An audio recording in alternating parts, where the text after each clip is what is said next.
Sledeča oddaja je bila posneta s pomočjo prijateljev in sodelavcev misionarske skupine Joyce Meyer.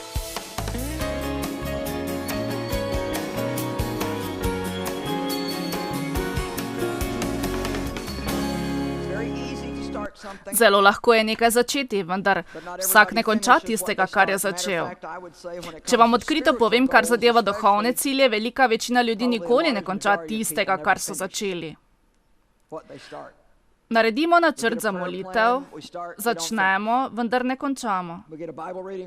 Naredimo se načrt za branje Svetega pisma, začnemo in ne končamo. Dobimo dobro krščansko knjigo, začnemo brati in ne končamo. Koliko knjig imate doma, ki ste jih začeli brati, in koliko knjig Joyce Meyer imate doma, ki ste jih začeli brati, vendar niste nikoli končali?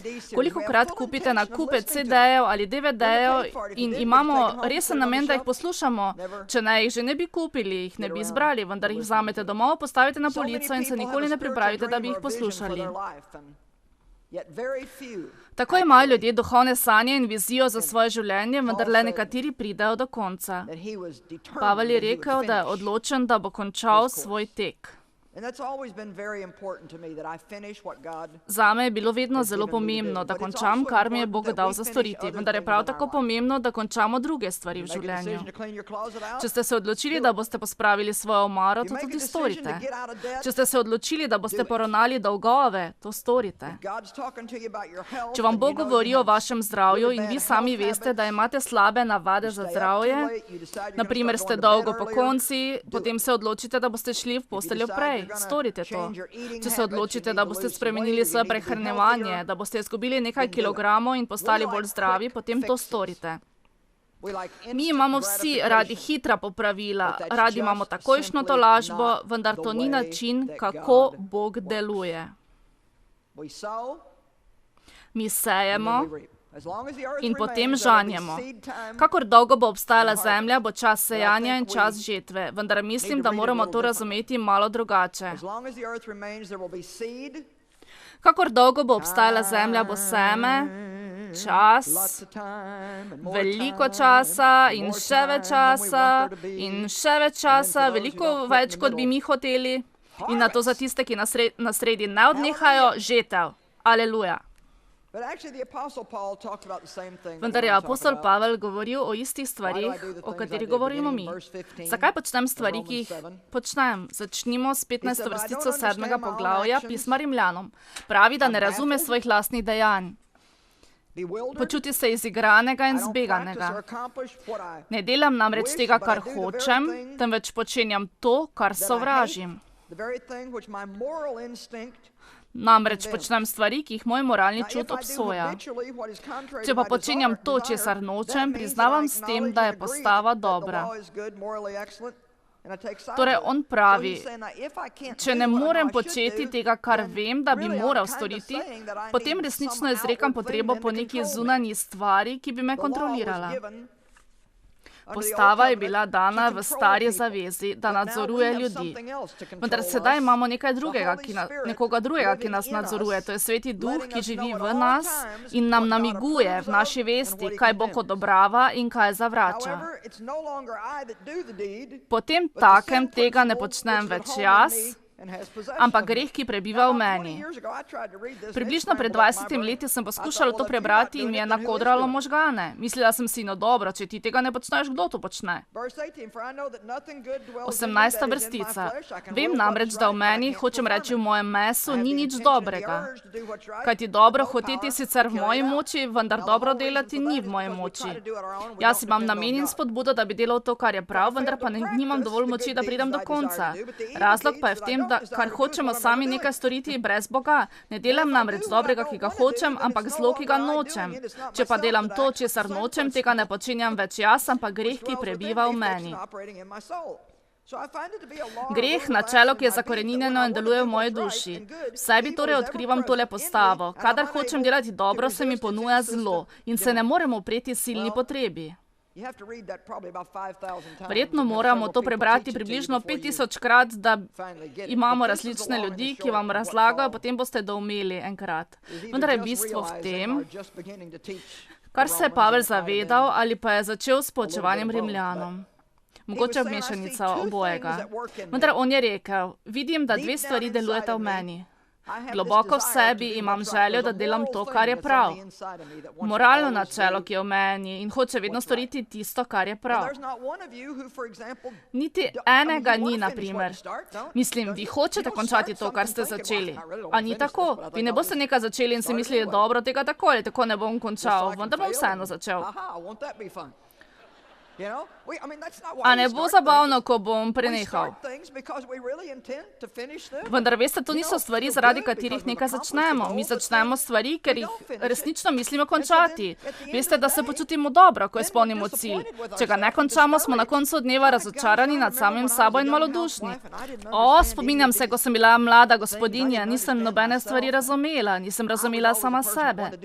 Vedno sem bila takšna osebnost, ki bi rada vse storila. Zjutraj sem stala, začela pospravljati posteljo, potem sem pomislila, da moram oprati posodo in sem tekla v kuhinjo, da bi napolnila pomivalni stroj. Preden sem to končala, sem že odprla predalnik in vrata so bila odprta, nato sem pomislila, da moram vzeti meso z zmrzovalnika, tekla dol po stopnicah in vzela meso z zmrzovalnika, potem je zvonil telefon, nekdo bi hotel, da jih nekam peljem in sem pustila vse skupaj in jih nekam peljala. Veste, na koncu dneva sem bila čisto zmešana, nič ni bilo storjeno in hiša je bila v neredu. Nekdo bi morda rekel, kaj si ves dan počela? In odgovor bi bil, kaj pa misliš s tem, kaj sem delala ves dan? Začela sem 20 stvari in nisem končala niti ene. Nato sem se počutila kot popoln polom. Pavel je rekel, nekaj dobrega imam v sebi. Vendar so še druge stvari v mojem mesu, ki se samo bojujejo proti vsaki dobri stvari.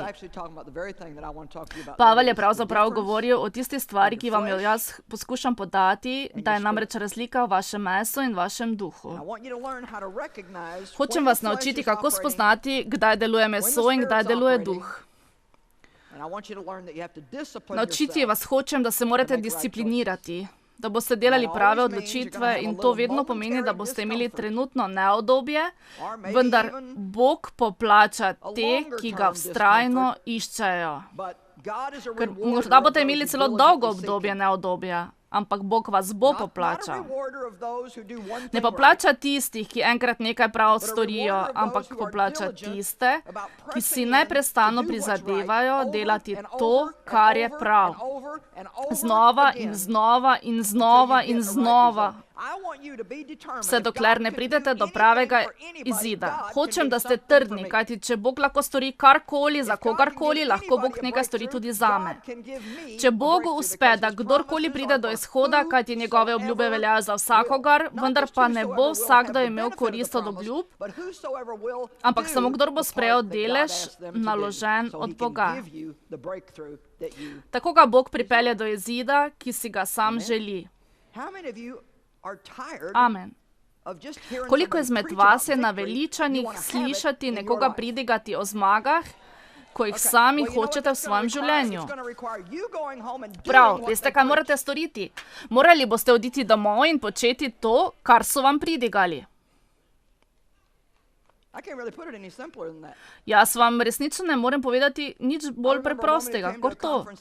Spominjam se neke žene, ki je prišla na moje predavanje in je imela veliko težav v svojem življenju in nekaj težav je izviralo, da so jo zlorabili. To predavanje je bilo, ko smo delili obroke, hrano. Ona je sedla k mizi z drugimi ženami in so se živahno pogovarjale. Tisti konec tedna sem imela kar nekaj pridig in ena izmed deklet jo je na koncu pripeljala k meni. Rekla je, ta teden sem se veliko naučila. Ko smo sedele ob mizi in govorile, sem se zavedla. Rekla je, bila sem tako zmedena glede tega, zakaj me Bog ne osvobodi. Nisem razumela, zakaj me ne osvobodi. Nadaljevala je, ta teden sem spoznala, da vse, kar je Bog povedal vsem tem ženskam naj storijo, je prav tako povedal meni. Edina razlika je bila, da so one to storile, jaz pa nisem. Tako so one svobodne in jaz nisem. A si lahko predstavljate, kako hitro lahko ljudje izkusijo svobodo, če samo storijo to, kar jim Bog naroča? Vendar, če nas Bog prosi, naj storimo nekaj, kar je težko, mi vedno gledamo za lažjo potjo. Zakaj ljudje še naprej delajo neumne stvari in upajo, da bodo dobili drugačen rezultat? Koliko izmed vas je hodilo znova in znova okrog iste gore? Gotovo bi sedaj že morali vedeti, da ne dobite drugačnega izida. Lahko vam povem, koliko dni sem zapravila v zgodnjih letih svojega življenja, ko sem se jezila na svojega moža. Mnogo let je preteklo, da sem se zavedla, da s tem ne premaknem njega niti za centimeter. Niti ga ni ožalostilo, on je samo šel in se veselil samega sebe, jaz pa sem se počutila bedno. Svetopismo jasno pove, ne pojdite jezni v posteljo, naj sonce ne zaide nad vašo jezo. Vendar sem znova in znova hodila spat jezna, videla sem, kaj pravi svetopismo, vendar nisem kontrolirala svojih čustev. Nisem bila pripravljena požreti svojega ponosa in storiti stvari po Božje. Edina stvar, ki sem jo prijela, je, da celo noč nisem spala, medtem ko je David izvrstno spal s sladkimi sanjami. Končno sem bila toliko bistra, da sem se rekla, veš kaj, vse skupaj je takšna traparija, zakaj ne storim stvari po Božje in vidim, če bo delovalo. Nekateri izmed vas imate nekaj področji svojega življenja, ki bi jih ta teden morali posvetiti. Če vam nekaj naročim, bi bilo lažje, da tukaj storite, kakor pa da greste domov in tam delate, vendar upam, da vas bom v kratkem naučila, da je Božje plačilo vredno vsega. Kakršnokoli ceno morate plačati, samo da imate mir, poštenost, veselje, pravičnost, zadovoljstvo pri spoznanju, da ste končali s tem, kar vam je Bog naročil. Tako imate lahko samo spoštovanje in se dobro počutite, ter vas stvari več ne kontrolirajo. Ničesar ni, kar bi bilo bolje od tega, a mi lahko pritrdite. Veste, moja hčerka je tudi tukaj z nami. Ona je v zadnjih 9 mesecih izgubila 25 kilogramov in jaz sem tako ponosna na njo. Bog mi je dopustil, da sem jo lahko med tem spodbujala. Ona je imela cilj, ko je začela, želela je namreč nositi moja oblačila. Sedaj nosiva obleke iste velikosti. 9 mesecev težkega dela. Vi pa hočete vsi vedeti, kaj je storila? Veste kaj? Tega vam niti ne bom povedala.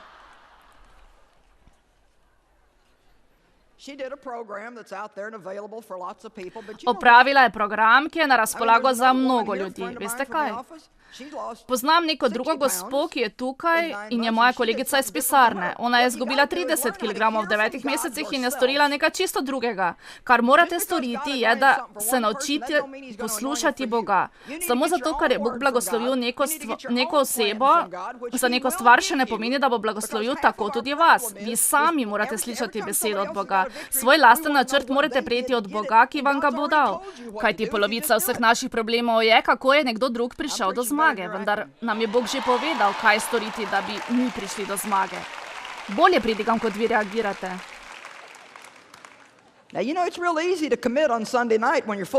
Veste, zelo preprosto je v nedeljo zvečer, ko ste polni, reči, da boste začeli z dieto. Težava nastane v ponedeljek zjutraj, ko je vaš želodec prazen in se preobrača in se tako lačni, da ne morete zdržati. Veste, meso je nekako divje. Ko je čas za vstati, hoče ostati v postelji. Ko je čas za iti v posteljo, hoče ostati po konci. Ko se boste tega naučili, bo meso sodelovalo s sovražnikom, da bi vas poskušalo ubiti. Vaše meso je vaše telo. In potem je tudi vaša duša. Vaša duša je volja in čustva. Na to vaš jezik izraža vse to. Vaša duša vam pove, kaj hočete, kaj mislite in kako se počutite. Nič vam ne pove o Bogu.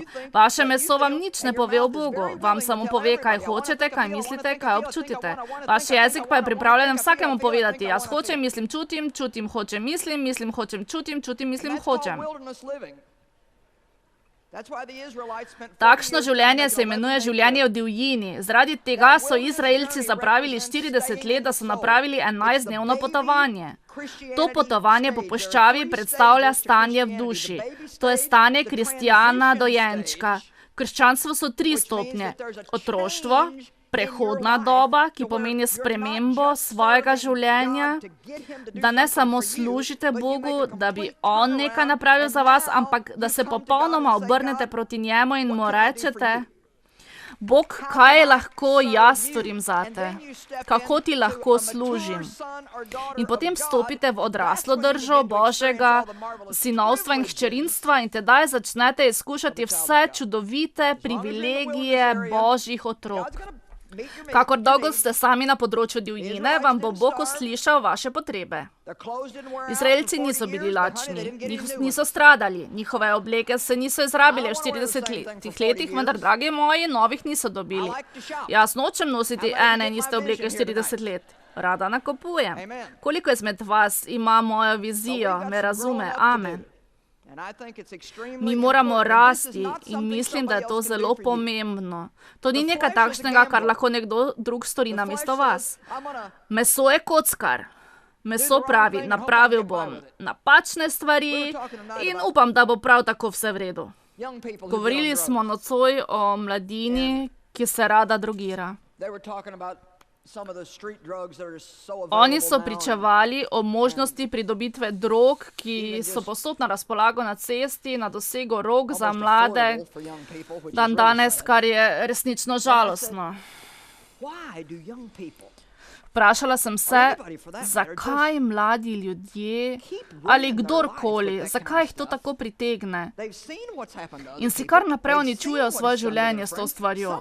Videli so, kaj se je zgodilo z drugimi ljudmi, videli so, kaj se je zgodilo njihovim prijateljem. Nekateri izmed njih so spoznali, kaj se je zgodilo, se odvadili in potem ponovno začeli. Zakaj to počno? Lahko vam povem, ker si oni mislijo, da bodo oni tisti, da bo vse prav z njimi. Jaz to lahko počnem, vendar ne bom odvisen. Jaz bom to kontroliral. Jaz lahko to kontroliram. Jaz bom to počel, ko bom želel. In ne bom, ko ne bom želel. Meso je kockar, vendar duh je investitor. Duhovni del bo vkljub temu delal, kar je prav in to zelo, zelo dolgo, ne da bi prišel do kakršnih koli rezultatov. Kajti zaveda se, da bo enkrat prišel dan plačila. Amen. Pavel v osnovi govori o istih stvarih, s katerimi se mi ukvarjamo. On pravi, zakaj počenjam stvari, ki jih nočem delati. Imam ti dve stvari, ki se nasprotujeta in sta med sabo v vojni. In v osnovi pride do vprašanja, kdo nas bo odrešil. Apostol Pavel nadaljuje in v zadnjih vrsticah tega poglavja pravi: Kdo me bo rešil tega telesa, ki je zapisano smrti? Zahvaljen bodi Bog po Jezusu Kristusu. Torej, on ve, da je Bog edini, ki ga lahko odreši. Jezus Kristus. Vendar mislim, da je to točka, kjer včasih pridemo do problema. Mislimo, da vse, kar stori Bog, nekaj izredno hitrega, nadnaravnega, čudežnega. In da Bog stori vse, ter nam ni treba storiti nič. Naj vam povem, kako vas bo Bog rešil. Če mu prisluhnite in vam bo povedal, kaj narediti, to tudi storite. Sedaj se zavedam, da to ni tako razborljivo, kakor da bi prišli sem in bi jaz rekla, tole je noč čudežev, molila bom nad vsakim izmed vas in bo vsak doživel čudež, ne bo imel nič problemov. Vendar vam ne bom lagala. V vseh teh letih sem imela samo en tak nadnaravni poseg, ko sem služila Bogu, ko me je on po Božje nadnaravno čudežno osvobodil od grizljanja ledenih kock. Mislim, imela sem nemogočo navado, da sem vedno jedla ledene kocke. Lahko sem jih jedla po zimi in sem bila čisto premražena. Ko sem začela s pridiganjem, sem se seznanila z nekaterimi ljudmi iz duhovne službe in sem grizljala ta led. David je rekel, veš kaj, Joyce, nekaj moraš storiti glede tega. Poskušala sem končati, ampak nisem mogla. Molila sem in nisem hotela nikoli več ponoviti. Tako sem hvaležna, da sem pridobila to nadnaravno zdravljenje, kajti drugače ne bi niti vedela, kako se potem počutiš, ko doživiš čudež. Tole hočem, da narediš, dal ti bom milost, da boš lahko to storila, če vzameš mojo roko in se ne oziraš nazaj, ne bo vedno lahko, ne bo hitro, vendar ti zagotavljam odrešenje, če me boš ubogala. In na to sem se morala samo še truditi in še enkrat truditi. Bog je elegantno osvobodil Davida od kajenja cigaret, vendar pa ne mene, jaz sem trpela. Mislim, da eden izmed vzrokov, zakaj Bog hodil z mano na način, kakor je hodil, da vas lahko razumem in vam pomagam. Mi verjamemo v čudeže. Vem, da je Bog čudežev. Jaz bom vedno želela čudež, če mi ga bo Bog podaril.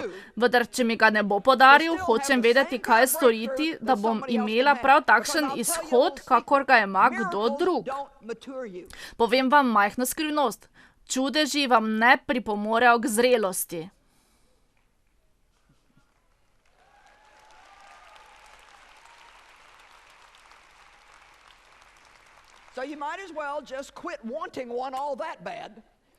Tako lahko kar nehate si tako tesno prizadevati za enega izmed čudežev in samo rečete: Bog, želim, da me osvobodiš. Vem, da bo to najboljša pot zame, ne glede, kaj boš izbral. Nisem navajena, ne razumem, zakaj vsi ti ljudje pridejo do vseh teh čudežev in jaz sem samo, čeprav imam vso srčnost in stanovitnost, sem še vedno na tleh in se oklepam nog pohištva, da bi ubežala Bogu. Veste,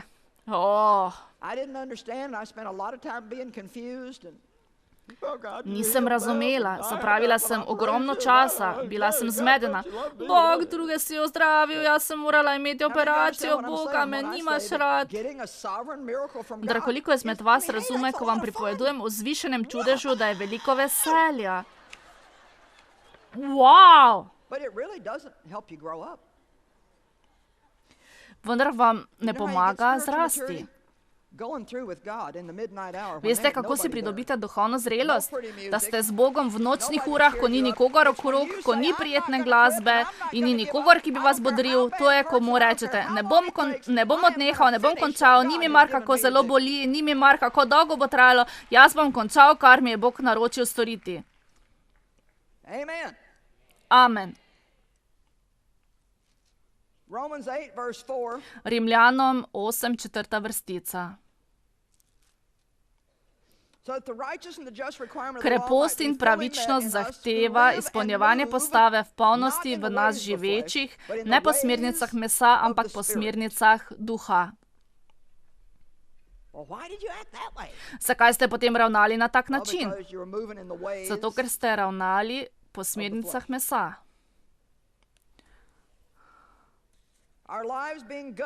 Našega življenja ne nadzoruje meso, kakor pravi Sveto pismo, ampak ga vodi Sveti Duh. Nato 5. in 6. vrstica povesta nekaj pomembnega glede uma in si lahko sami preberete. Vendar 9. vrstica pravi: vi pa ne živite po mesu, ampak po duhu. Če. Želela bi si, da ne bi bilo v Svetem pismu nobenih čejev. Samo tisti čeji in vendar povzročajo probleme. Vi ne živite po duhu, če vas ne usmerja Sveti Duh. Mi si mislimo, da smo duhovni, če naše Sveto pismo podčrtano s 3 ali 4 različnimi barvami. Vendar to nič ne pomeni. Edini način, po katerem spoznamo, da smo resnično duhovni, je, če delujemo po Božji besedi. Seveda sem vas danes spodbudila za večje stvari. Sedaj vam bom pokazala, kako naj bi izgledalo meso. Meso začne z mogočnim pompom.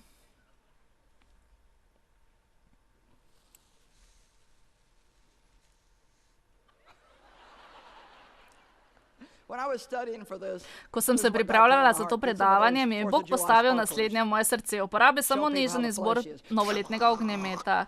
Ljudem pokazuje samo, kako se sveti in... konc.